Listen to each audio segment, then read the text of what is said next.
Ross Brand here for Ross and Nez. There's some huge news about Facebook. I'm Ross Brand, by the way, and he's Professor Nez. We should at least let you know who we are, but you probably already know that. And really, it's not about us. It's about you, the viewer, and you, the listener.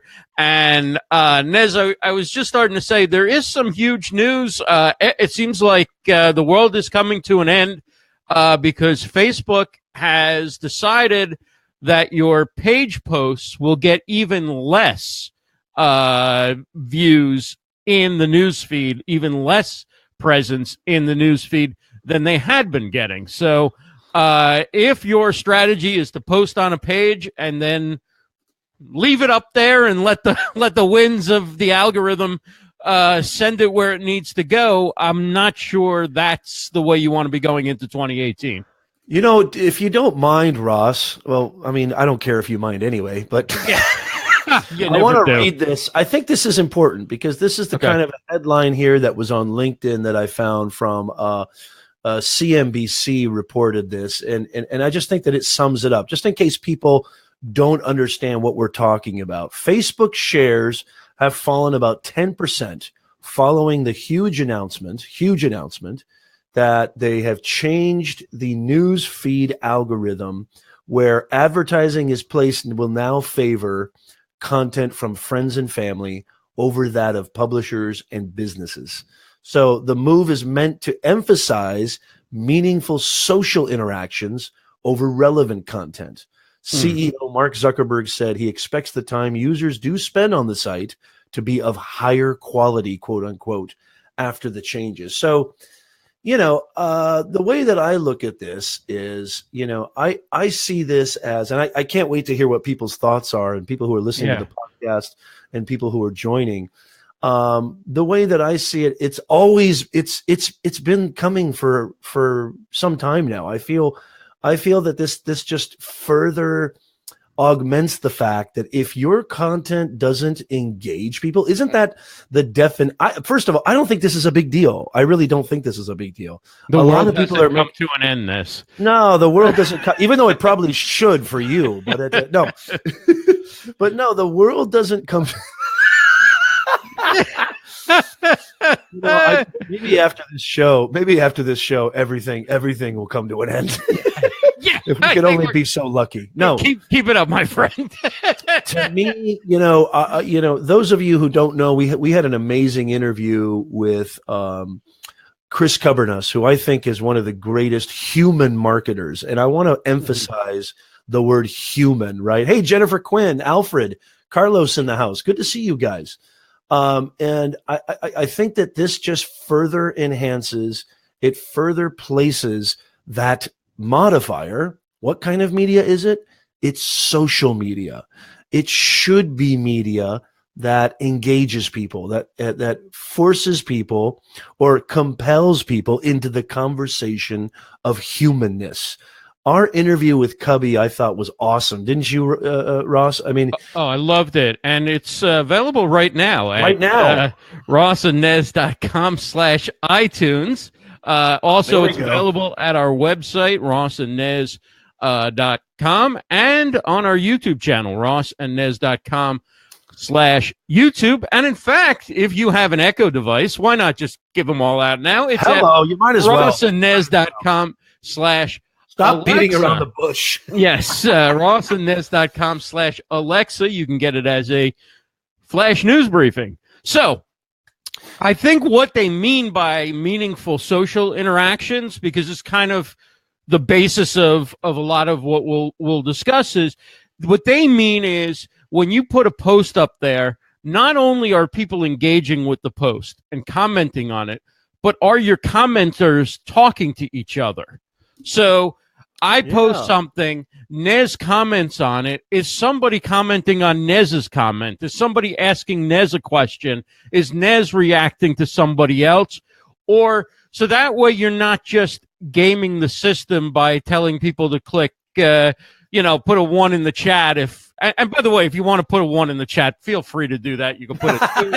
No, there is no engagement baiting. Right. The point is that if you do that for a static post, that you're not getting anywhere, and in fact, you may hurt yourself. So, what the one good thing in all this, right, is they say right up front that live streaming videos, have a far more social engagement and conversation within the chat. And so for me, like Nez was saying, for me, it's not the end of the world. For Ross and Nez, it's not the end of the world. For many of you, I don't think it's the end of the world, because, I mean, most of what I do on my page is go live. And so I usually, and I know this is controversial, but I usually promote what I'm doing on my personal. I'll say join the broadcast tonight or whatever. I do that on my personal. I don't know that gets great reach either, but I do that on my personal, but I use my page for going live. And fortunately, with the conversation and the shares and all that stuff, I think that's not a bad way to go with it. And I think it's good for people who are live streamers, because it's less for us to compete with when we go live, as far as pages, who just constantly are posting articles and things that nobody's really looking at or reacting to. Yeah. And I think the biggest ramification is that, or it seems to be to me, is that it's got a huge adverse effect on Facebook pages. So businesses, right, organizations, marketing agencies, consulting agencies, what have you, your business page will get less reach. Well, I don't know about you, Ross, and really paid acquisition is just going to further dominate. That's going to be really the main way you get traffic. And so, and thankfully, I'm lucky enough, fortunate enough, I've got a pretty good handle on Facebook advertising, and I recommend everybody listening and watching to get a handle on that too. And it's not difficult. And I am a complete digital bozo. So if I can figure it out, anybody else. You can drop the modifier digital. Okay. How about this? How about this? All right. Enough bozo. Let me talk now. Universal bozo. How's that? There really isn't a market or arena that I can't be like a citizen of the world. It's a bozo of the world. Jennifer Quinn, digital bozo. Thank you, Jenny. Yes. Joanne's and I want to do a little quick roll call. Carlos, Alfredo, Joanne, good to see. Nazim, Fernando. Jenny Q says, I need to work on engaging people. What's the best way to do that? Oh, you dominated that. Here's what I would say. Here's what I say. I think this, and I really want you guys to go listen to part 1 of the Cubby interview on iTunes or on Alexa. We talk about this, bringing that humanness back to the digitalness. It's about not thinking of yourself as this company or this business that's just there to sell, that's just there to acquire customers. Of course, we all want conversions. Of course, we all want a thriving business, but it's the manner in which you're conveying that. It's the manner in which you're communicating who you are, why you're important, why you warrant attention, that needs to be more human. And I think that's what Zuckerberg recognizes. I mean, a lot of people talk bad about this dude. I think he's a smart dude. I think he figures out what people and how attention and how people interact with each other. I think that is the most important thing. Mutually exclusive. You can be a bad dude and you can be smart, but I'm not commenting on Zuckerberg per se. I'm just saying they're not mutually exclusive. Yeah, of course. No. but what I'm saying is he's getting a lot of flack for this move, and I actually think this move is it doesn't really change. I mean, I don't know. Again, I go back to this. My page gets 0 organic traffic. I mean, it's gotten 0 organic traffic for the past 6-7 months, maybe even earlier. So, unless it's getting a lot of engagement, and live video, definitely all the more reason to have a live video strategy, which, by the way, Ross and I could help you with that. So yeah, Steven says video engagement is going to fall unless we take concerted action. I don't know what you mean by that, Stephen, by concerted action. My idea of concerted action would be to make and create a live video stream, a video content strategy that is what your audience wants to hear and what your audience will get your audience cooking. Am I wrong about that, Ross? What do you think? Oh God, here we go. Yeah. I'd like. Do you even need to comment on this? I'd like to say you're wrong, but I do believe. Ring the bells here. I do believe our friend Nez is right. Alfredo, ladies and gentlemen, this is a world record. Ross agrees with Nez. Mark this down. This is January 12th. Well, I think let's go back to Stephen Healy's comment. Alfredo says he gets 0 organic traffic too. I pinned that comment. Welcome, Michelle. Thanks for joining us. But Stephen says video engagement is going to fall unless we take concerted action. And I think we have to distinguish between uploaded videos and videos that are live. And your live videos are going to get more engagement than an uploaded video. I think that's probably true for almost anybody. So it puts a priority. The one area of marketing on Facebook or creating content on Facebook that's still open, and the reach, let's face it, my reach from my show last night was not what it was for any of my similar yes, let me give you a simile, Nez. And then a metaphor. But anyway, get those rocks out of your mouth, will you? Hey, good term. Where did you come up with that one? I don't know. There was some schmuck who told me. So what I'm saying is that I saw last night, and it could just be some other factor, but last night my show already had a far less of a reach from my page, and it was a live show. But still, the live streaming, if there's one area where you can count on at least having some reach, right? And in order to do that, guys, we need you to throw some likes and loves and shares in there. Please do share this out. We've got a few people who've already shared it. Thank you, Nazim. Thank you, Fernando. Thank you, Alfredo. Absolutely. So on this major Facebook update, if it is a major Facebook update, and I think it is, because whatever you were getting from your page, you're not going to get as much from. And again, I'm not getting all that much from my page other than when I go live anyway, but it's going to make it that much harder.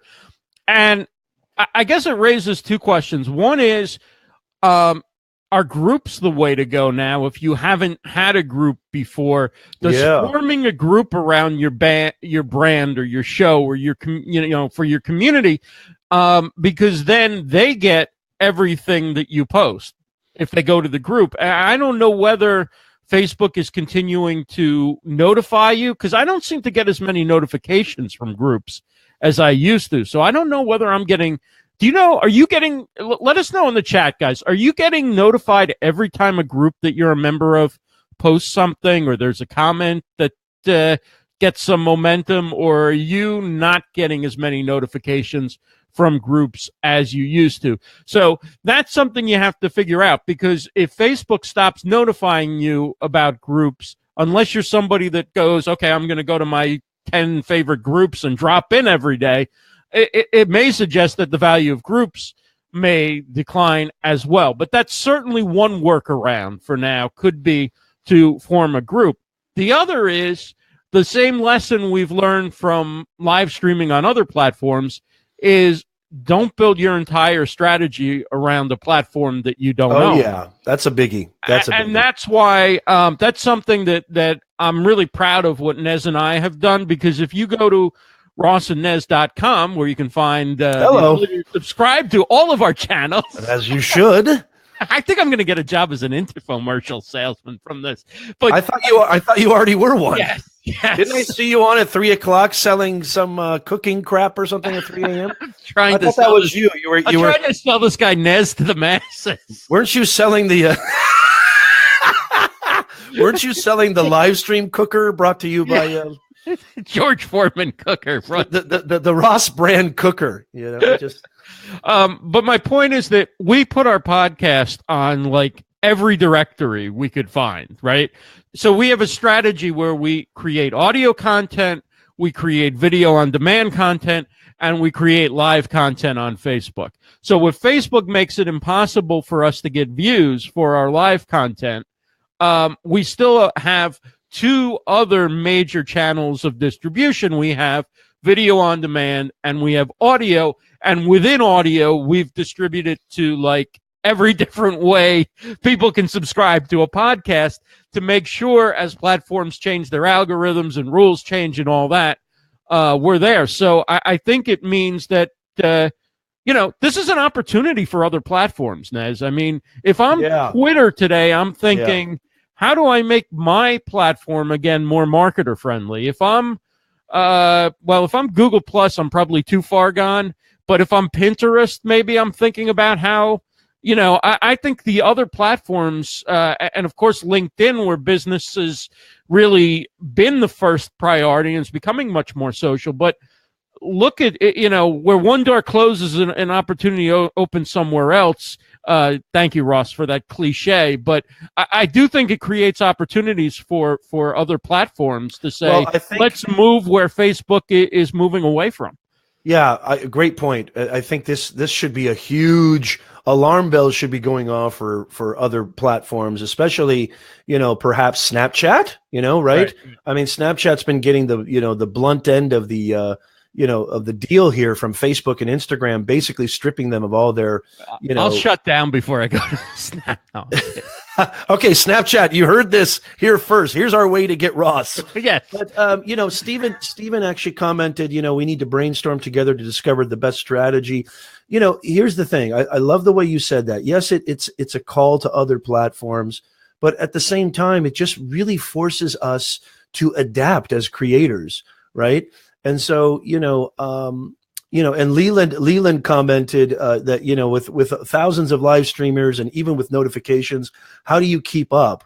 And you're absolutely right. It's impossible to keep up with everybody. So who are the people who are providing the most information, the most value, the most interesting, I think, energetic, vibrant content? I think you know where I'm heading. No, but I think that just forces creators. It forces and it forces storytellers, which maybe a different word we can use rather than businesses. You really have to tell your story well, right? Those are the businesses that we love, the businesses that we connect to on an emotional level. What is their story? What are their principles? What do they purport, to give us that makes us coming back? I mean, that to me is really the key. And Facebook groups is a huge way of doing that. Live video is a huge way of doing that. And I just think that we need to adjust. We need to adapt. And we need to still keep creating content that follows our own principles, but is also aware of what the audience needs. Does that make sense, Ross? Yeah, and you're a big proponent of distributing and promoting across platforms. If there's a channel and it can benefit, you use it, and you use like Instagram effectively to do short form videos and things like that to promote our content. And I mean, you just have to look at where the opportunities are and don't get locked into the idea that Facebook is the entire game. It feels like the internet. They want to make it the entire internet. But I think Google and Apple and Amazon still have a voice or an ability to have a say in how the game goes. So, and if the stock dropped 10%, what does that tell you? I mean, that tells you, that's not end of the world, but that's pretty significant. That's not like 2%. Business is saying, I don't know how effective a platform this is going to be. Well, also they're thinking that less people are going to be on that site. So, if they're thinking that less, and I just pinned a comment from Nazim. Nazim says, at the end of the day, I love my FB friends that I have met thanks to the platform. Business is important, but not the only thing that is magical about this platform. That's a beautiful, beautiful statement. I couldn't agree more. And I wouldn't have met Ross. I wouldn't have met all my other friends and great community, this wonderful community, Jenny Q, Joanne, Nazim, Steven, everybody, Leland, Jenny Q. I mean, I wouldn't have met any of these people if it was. So please don't misunderstand us. We have a profound respect for the power, reach, and ability to connect people that Facebook has. It's interesting because we always talk about strategies and tactics, but don't forget the people. The people are really the most important. If you dive deep into the chest of your audience, you don't need strategy. You don't need tactics, because it'll come from a place that's so real. You won't have to depend on that. I hope that makes sense. It doesn't, but it does. I mean, it does. It very much does. But cue the violin, cue the mushy music. Yes, Nez just got mushy again, folks. Yes, grab yourself. Sometimes we need a little mush. It's not going to kill you, Ross. Well, now you could use some mush. Now grab a tissue and let me sponsored by another Kleenex. Viewpoint. Kleenex, absolutely. Kleenex, if you're listening, we could use a sponsor. Absolutely. If the people that we're talking with right now, if we didn't become friends on Facebook, we deepened our friendship on Facebook, right? Maybe we became friends on Blab first, but definitely Facebook is where we've kept these relationships alive, and where we've gotten to know each other better and communicate regularly through Messenger and through posts and stuff like that. Here's one concern, though, right? And a lot of our relationships were formed around live video, right? Formed around video posts. Yes. So as long as live video continues to get reach, this remains a social avenue for us to interact and engage and stay in touch. If videos stop getting reach, if they stop sharing live videos to the extent that they've been doing in the algorithm, then, maybe Nez and I wouldn't have met. And, maybe that would have been the best thing that ever happened to us. Maybe Facebook is ruining the world by bringing both of us together. Yeah. I was going to say, is that a good thing or a bad thing? No, I think that would have been, we'll see. Time will tell, right? But that is the big question is, I think when we were all, and I don't know, did you use Blab at all, Nez? Were you a Blabber? I actually missed Blab by like a micro nanosecond. So I didn't start live streaming until late 2015, early 2016. Right. And I started on Periscope. So I started on Periscope and then got into YouTube Live, and Facebook Live eventually took over. And Blab pretty much just died around, I think, the summer of 2016 before I could really get into it, I think. Is that right, or am I wrong? No, that's correct. So Blab really was a community hangout, right? Yeah. And so Facebook, and I think to a large degree the community that Stephen and I are a part of with Be Live, and a lot of other people here use Be Live. I know Jenny Q does. That's fostered a certain amount of community as well. So Facebook has in some ways been the place for building community around live streaming in a different way than Blab, but still there, right? But what I think it brings up is that we all need to collaborate, because if I take time to watch some of your show and to comment and to engage in your show, and you take time to watch some of mine, the end result is we probably both get 10 to 20 more viewers, or 30 more viewers, or 40 more viewers, or 100 more viewers maybe than we would have gotten if we didn't take the time to do that.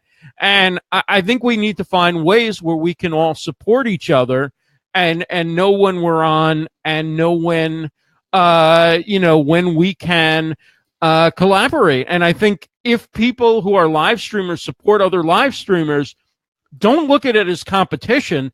Look at it as, we're expanding the opportunities and the reach for all of us.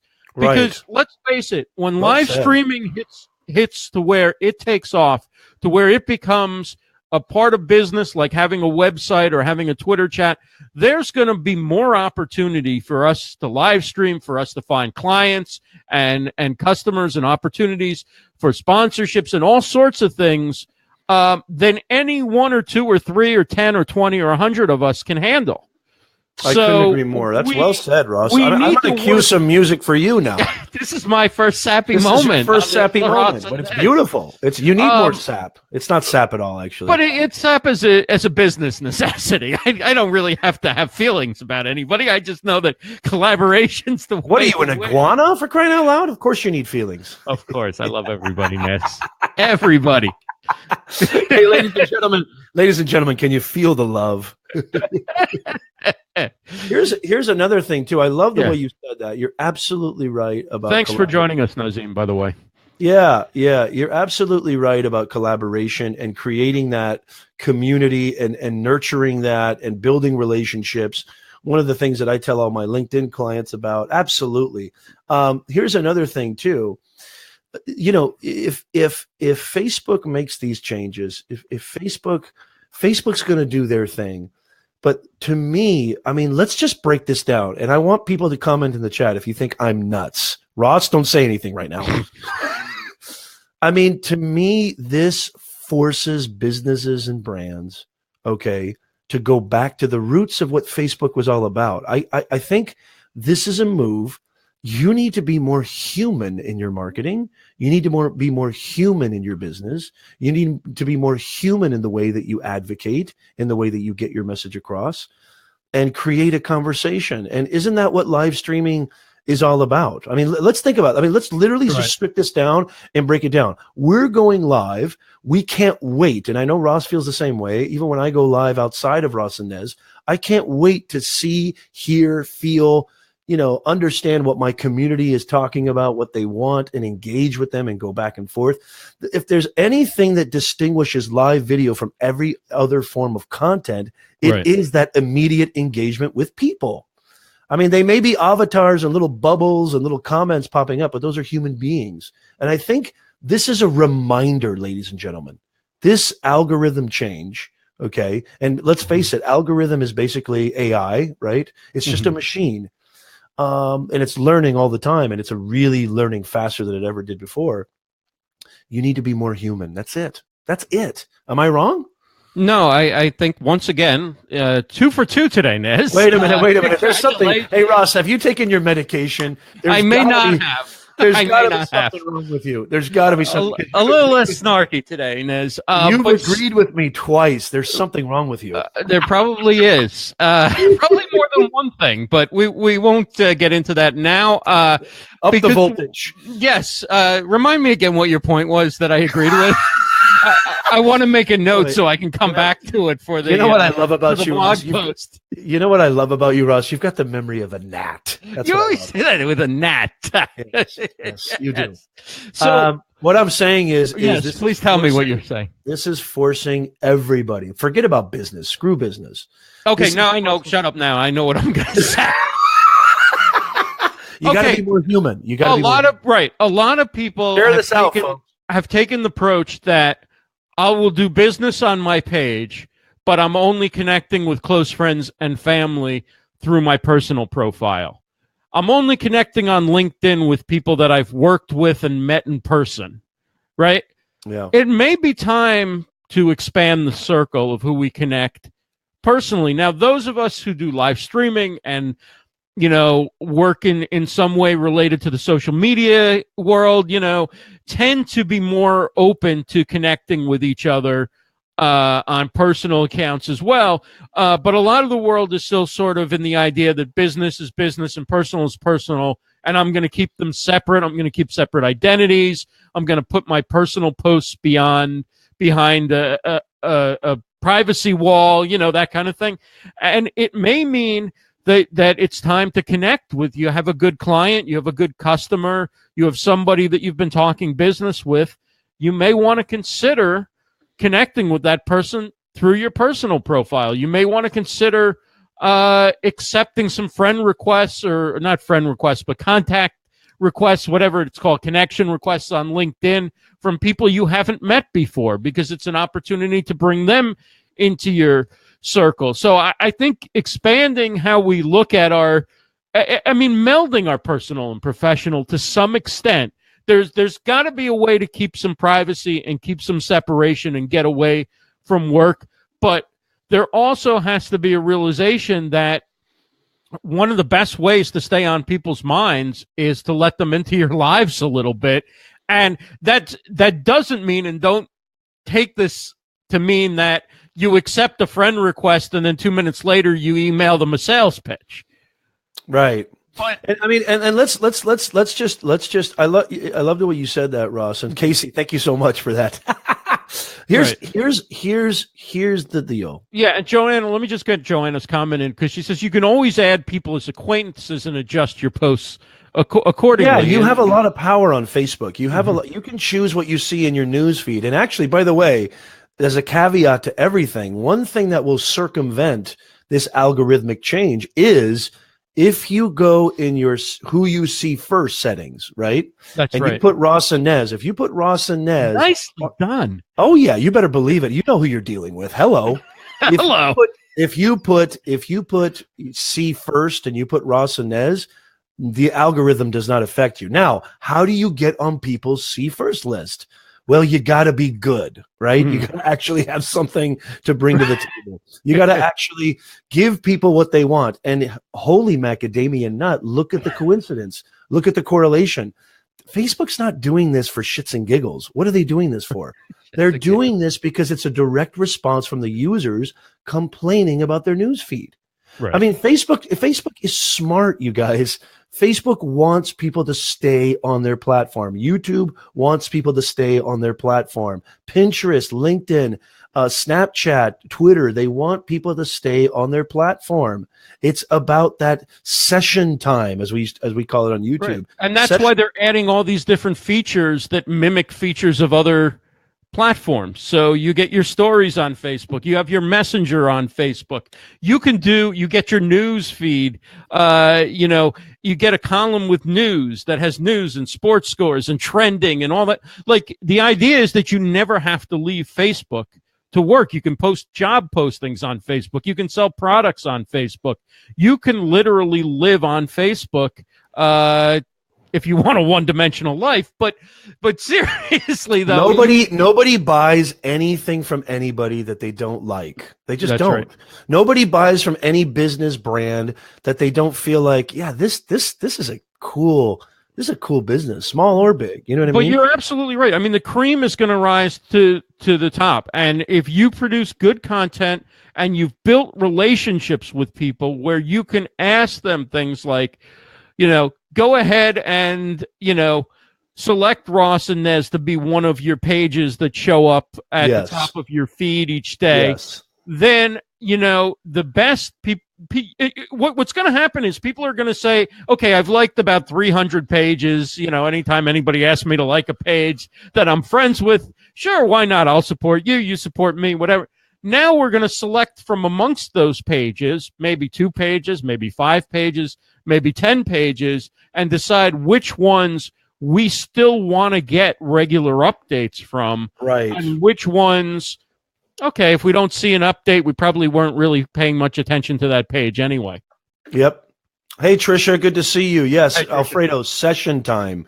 And I love what Joanne says. You have to make people feel like they're missing out. I have a lot of pages. Yeah. I actually have a lot of pages on my See First settings for Facebook. And, I've actually, through the years, I've decided, you have power, guys. You have choice, right? So I've actually deleted a lot of people and pages from my See First because they weren't giving me anything that I really, was compelled to watch or encouraged by or inspired by or felt was, giving me what I wanted. Does that make sense? I mean, it's really not, this is the least of our issues. This is the least of any business's problems. This is the least of any company brand's problems. You got to maybe step up your game. That's what I think. Right. Hey, Chris Solana, good to see you. I would say, just to hit the key points again. Key point number 1: the world isn't coming to an end. Key point number 2: don't put all your stock in any one platform. Diversify where you distribute and where you promote, so that no platform holds all the keys to your accessing your audience. Yes. And 3, go live. If you like to live stream, or if you're good at live streaming, or if you want to learn live streaming, there are people that will help you. We will help you.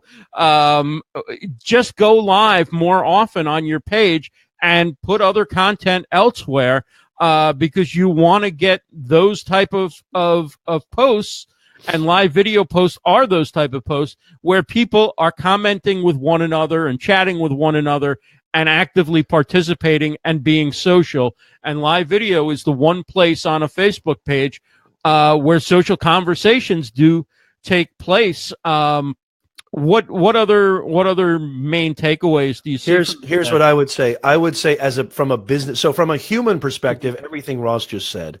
From a business, and a business perspective actually, but from a different side, from the back end side of the business perspective, you guys need to become acclimated to Facebook advertising. I use Facebook advertising to accrue clients, and I have other clients that I help with their businesses, e-commerce, how to use Facebook ads. Facebook advertising is still the greatest. I wish to God LinkedIn would just copy Facebook advertising because it would just be so much better. Instagram is fantastic. Messenger marketing is fantastic. Learn how to really become adept at Facebook advertising, and you don't have to worry about, algorithmic changes. Okay. I mean, it's paid traffic is still the best way for your business. Now, brand awareness, organic reach, getting that engagement, getting people talking, I think going live for sure, and definitely not, I think content distribution and content variance is very, very important. Create different forms of content. Like we just did an interview with Chris Cubby, who is an unbelievable marketer from Copenhagen. If you don't know who Cubby is, we're creating short form content on Alexa, long form content on our podcast, short live streams, short videos, interviews, stories. You have to become adept at the multifacetedness of the nature of the landscape of online social media, period. That's it. Really well said. And I think it also brings back to something we both brought up with Cubby, where, neither one of us is the most active email marketer, or maybe I should just be more straight honest. Neither one of us really likes email marketing all that much. But they have to go check out the interview. The interview's absolutely insane. The interview is insane. Cubby talks about email marketing there. And, the same and he talks about the fundamentals and the business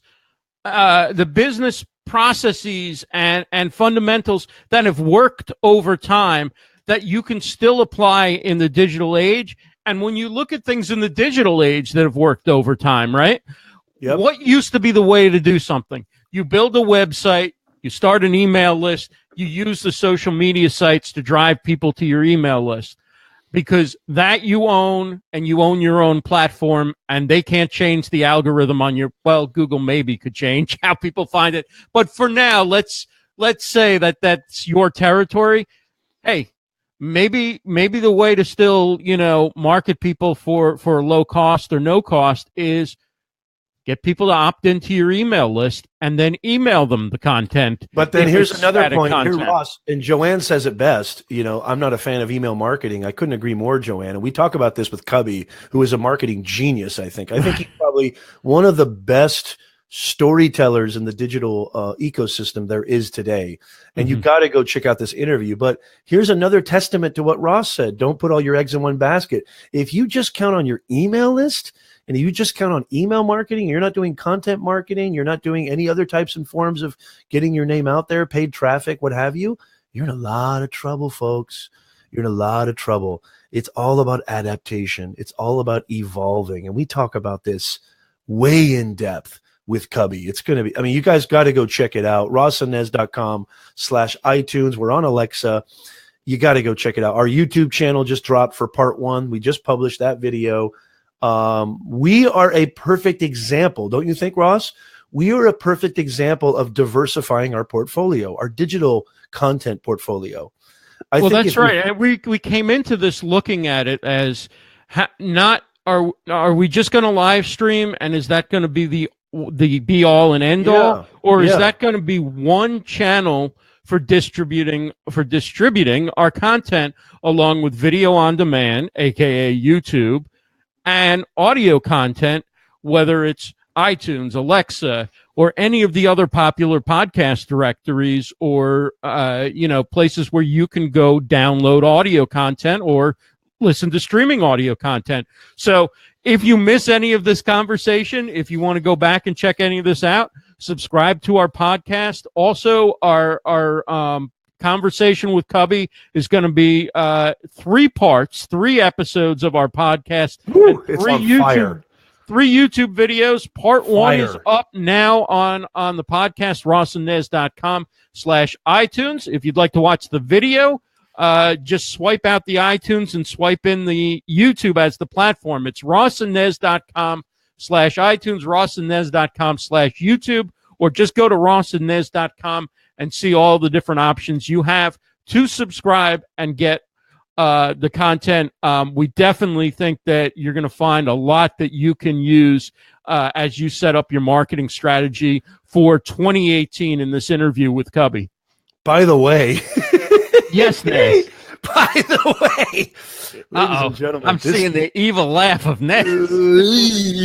It's coming. What is coming? Who knows? Here it is. Are you ready for this? Absolutely. Ross Brand has actually, not just once, not twice, but if you listen to this podcast, agreed with you 3 times. I mean, not once, not twice, but 3 times. Ladies and gentlemen, Ross is finally understanding the prowess of Nez. Yeah. And it's about time, Ross. I mean, you're a little bit slow to learn. You know what I mean? Well, I thought the magic of the podcast was that I didn't really like you that much, but I thought that was kind of what resonated with the audience, but we'll see. We'll see how this. This is another thing that Ross and Nez exemplify. You don't have to like somebody to work with them, collaborate, and respect them.